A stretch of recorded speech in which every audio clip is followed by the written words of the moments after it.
Hey everyone, welcome back to my channel. This is Heidi from My Reading Life, and I'm here today to talk about my favorite nonfiction reads from 2020. So this list is quite a bit longer than my fiction list, so I'm just gonna get right to it in order to not take forever. Again, these are in no particular order, and they are my favorite books that I read, not necessarily best books or books that were published in 2020. They may have been, they may not have been.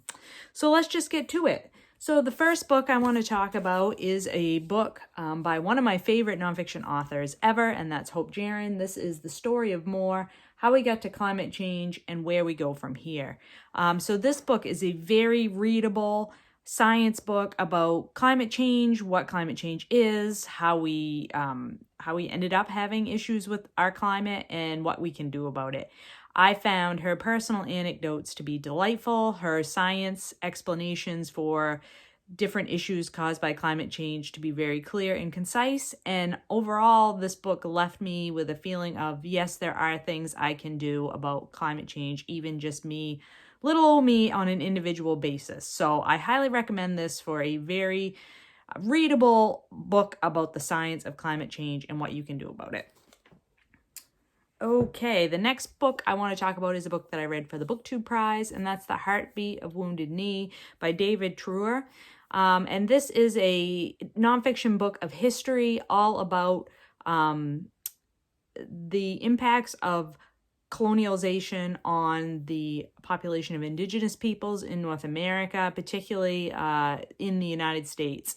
And the book, I thought, was a really well done look at the history, not only just the history of indigenous peoples in North America, but also the fact that we all, when I say we all, I mean white people and descendants of European colonizers, just sort of assume that there are no more Native Americans, right? And this book dispels that myth in spades. Not only does David Treuer take us through the history of contact of indigenous peoples with colonizers, but then he also talks about how Native American people are living today, and how they are interacting with the world today, and how they are practicing their cultural beliefs, how they are practicing their traditional ways of life, and how they have adapted and in many cases overcome a lot of the horrible things that were done to their cultures and their communities over time. I thought it was a brilliant book. I know people have problems with the way that it was written and the format of the book, but I thought it was brilliant and I really loved it. The next book I want to talk about is just a delightful piece of nonfiction. This is The Farm in the Green Mountains by Alice Herdan-Zuckmayer. And this is a book that is translated from the German by Ida H. Washington and Carol E. Washington. So I read this for Read German Books 2020, and it is a collection of essays that Alice Zuckmayer wrote during the period of World War II. She and her husband have to flee Europe because they are people of Germans, and they've been criticizing the Nazi regime, so they have to leave, and they end up coming to Vermont and finding a farm and like making a home for themselves on this farm. They've never lived on a farm, they are city people, and so they're how they adapt to this lifestyle and what the community makes of them, and how they process being Germans in America during World War II, and also how they deal with what is happening in their home country. It was just such a delightful read. It really was. It was very cozy in tone, even though there are a lot of horrible things that happen during the course of this book, not to the people, but just in general, the world was on fire at that point. But her descriptions of this farm and how they learned to love farm life were just so enjoyable. So definitely highly recommend that. The next book I'd like to recommend as one of my favorites is The Seaweed Chronicles by Susan Hand Shetterly. Now, this is a book that is near and dear to my heart because it talks about seaweeds in the Gulf of Maine, which is where I live. Many of the people that Susan Hand Shetterly talks to and interviews for this book are people that I personally know. There's tons of information about seaweeds in here and the role they play in nature, in the web of life, in the marine environment, but also the roles that they are beginning to play in human food production, in other products that can be created from seaweed, the pros and cons of seaweed aquaculture, how seaweed acts as habitat within the food web in the marine environment. So many things, all done in a very readable format, definitely good for people who don't have science backgrounds. I found it to be thoroughly engaging and informative, and a really great base for anybody that wants to learn more about plants in the marine environment. Then we have a book that I think this was my first 5-star read in nonfiction for the year in 2020. This is Cleopatra by Stacy Schiff. This is a biography of Cleopatra that I buddy read with Britta Bowler. I did not know very much at all beyond, sort of the basic pop culture references about Cleopatra, but Stacy Schiff does such a wonderful job of bringing Cleopatra to life. Her what she did for her people in Egypt, how she tried to manage things so that she could get the best outcome that she could for her community and her nation. And she was such a smart woman, and she really was able a lot of the time to make political calculations in a way that women were not necessarily expected to be able to do. She was very good at managing the men that surrounded her. And of course, we all know that she ended up with Mark Antony, one of the prime players, prime movers and shakers in the Roman Empire, and how they forged a partnership, both personal and political, and what that meant to the entire region of the Mediterranean at that time period.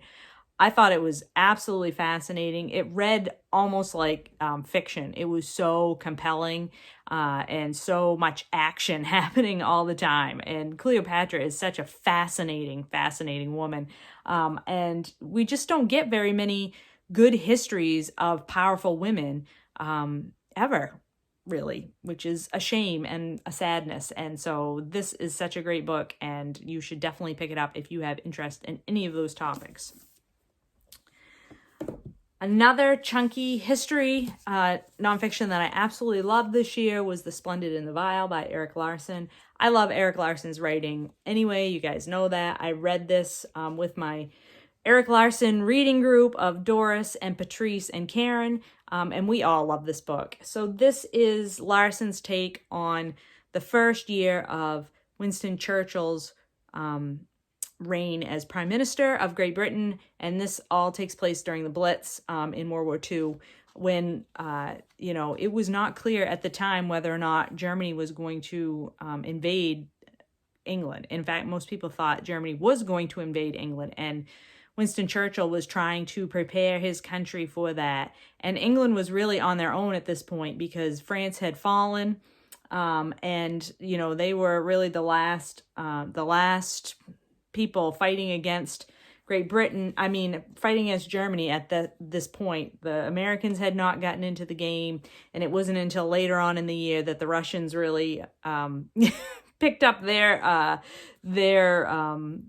it was until Germany invaded Russia that Russia really got in on the game as an enemy of the Germans as well. But this book, in terms of its depiction of life during the Blitz in London, of Winston Churchill as a historical figure, he was just such an interesting character. He had so many foibles and like weird little personality traits that it makes this book quite humorous in places. I really love how Larson used like diaries and other primary sources like that, letters and things like that, to really tell the story of the people that were,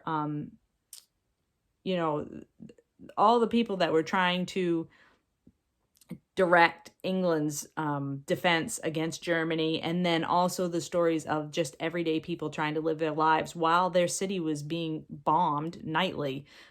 Just absolutely fascinating, and another nonfiction book that you just could fly through because it was so engaging and so much was going on. Another book that I read for the BookTube Prize was The Only Plane in the Sky by Garrett M. Graff. This is a oral history of the one day of 9/11, the terrorist attacks on the Twin Towers and the Pentagon, and what was supposed to be on the Capitol building, but that plane got basically crashed in Pennsylvania due to the actions of the people on board the plane. I listened to this as an audiobook. I do recommend it in that format. It was so emotional though. I mean, I just cried. At times when I would be listening to this, because it's quite a long book, I'd be listening to this in the car and I would have to shut it off because I would be crying too hard. I was afraid I was going to crash the vehicle. So there are actual recordings from that day, black box recordings. There's recordings that were made when the stewardesses on the planes called flight control. There were recordings of, people calling their loved ones from inside the Twin Towers, all that kind of stuff. Just absolutely devastating, but also just a fascinating look at the moment to moment things that were happening during that one day, and how little we knew at the time of what was happening and how much we feared was going to happen. The just absolute level of detail in this book is just really amazing. It really is a wonder. And even though it is highly emotional, I definitely do recommend it. And I think for me, it really helped bring a lot of the different bits of information I knew about 9/11 into a cohesive whole, and helped me sort of grapple with some of the emotions that I had still been feeling all this time in the last 20 years about 9/11. And another book that I read for the BookTube Prize was a book called No Visible Bruises by Rachel Snyder. And this is a book that looks at domestic violence in the United States. And it looks at domestic violence very particularly through case studies that the author really was quite thorough in following up on. And she not only tells the stories of women who are, mostly women, who are in abusive relationships and why they stay in those relationships, and what sort of are the emotional and mental responses that people have when they're in those kinds of relationships. But she also looks at the abuser and what the psychological impulses are that are driving those people to do the things that they do, and what we know about triggers, and what we know about why people react the way they do, and what different outside influences cause either escalation of the violence or make the violence less. So I thought that was fascinating. What I truly appreciated about this book was the connections that the author made, not only in the field of social work and mental health and domestic violence and all those things, but also in the systems that we use in the United States to help people that are victims, or not help people who are victims, how we're tracking instances of domestic violence or not tracking them, how organizations are set up to help or not help. And it just made my brain like fire up with all these ideas and thoughts, because I don't work in the field of social work. I don't work with domestic violence victims, but some of the systems that she describes that are being used to help combat domestic violence and to help people that are experiencing domestic violence made my brain fire up with like, oh, that might work in my own field, to help connect disparate pieces of information in a way that you can then use that information to solve problems, which I think is such a cool and unique thing about a book that's really about a social issue and a mental health issue and it's policing. There's like all these social issues involved with domestic violence.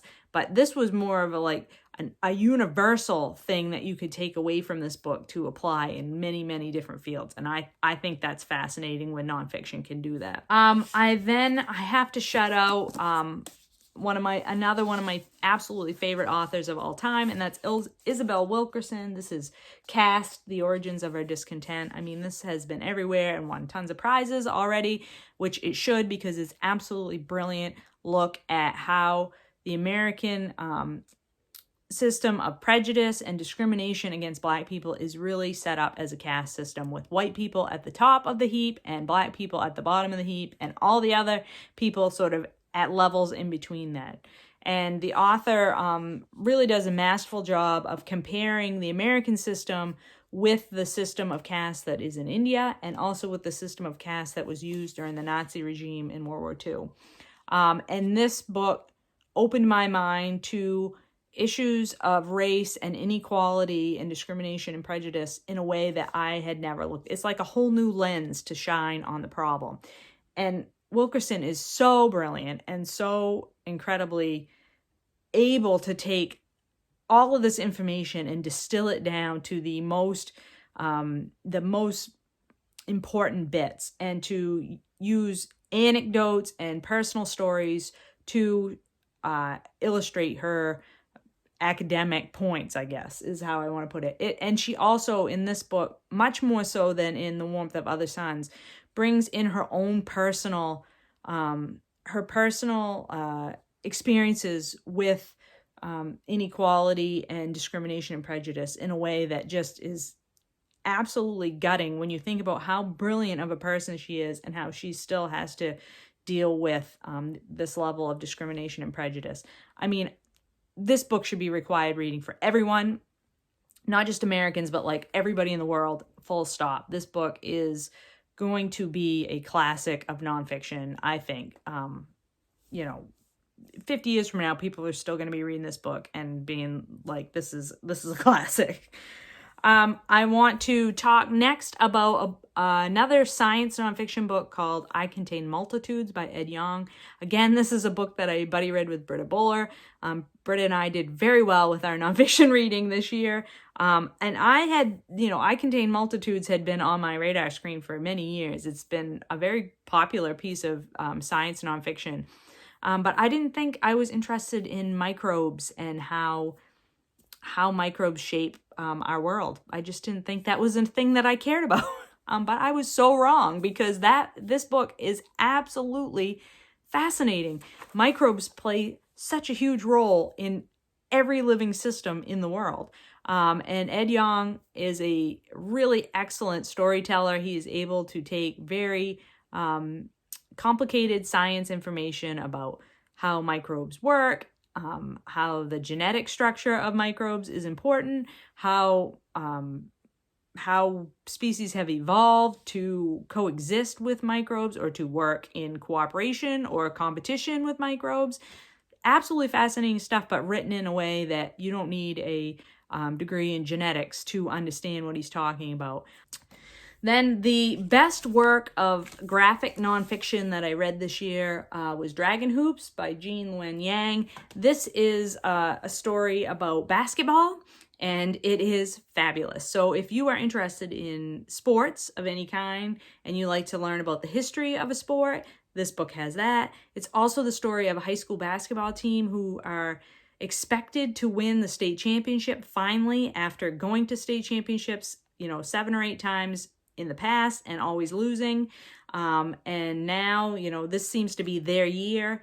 And the author is a teacher in this high school where this team is expected to win the state championship. And he basically follows the team around for a year and details what they go through on their quest to win the state championship.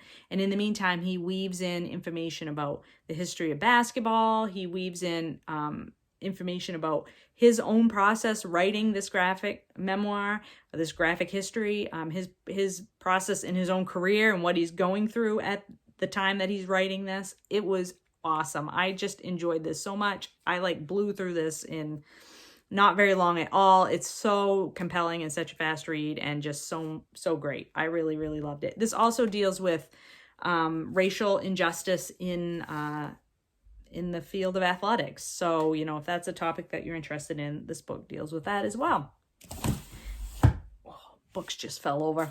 So my favorite nonfiction book of the year, this is not, those were all in no particular order, but this is my number one nonfiction read of the year. This is, nobody's surprised at all because I have banged on about this for so long. This is How to Hide an Empire, A History of the Greater United States by Daniel Immerwahr. So this book puts paid to the idea that the United States was not interested in building an empire, because the United States has done nothing but build an empire ever since it was established in the late 1700s, starting with the destruction of the indigenous peoples that lived in North America, and then continuing throughout with Caribbean and Latin American nations, Philippines, am I hitting? Oh, Alaska and Hawaii. I don't know why I should forget those two because they are states now, but in the beginning it was just, you know, the United States basically taken over again. This book is entirely filled with things I did not know and was never taught in history class.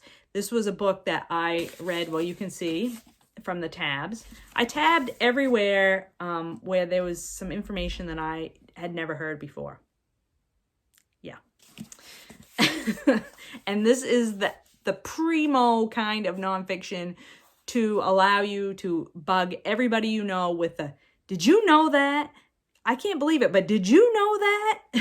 This book is absolutely fantastic. History, written in an extremely readable format. This is not dry and boring. This is very engaging, and I wish that you would definitely pick it up and read it because it is so good. Anyway, that is all my favorite nonfiction from the year 2020. As you can see, there were an absolute ton of them, and I am really in high hopes that 2021 will have just as many fantastic nonfiction books for me to discover as well. I hope you're all doing well and finding some great books to read, and I will talk to you later.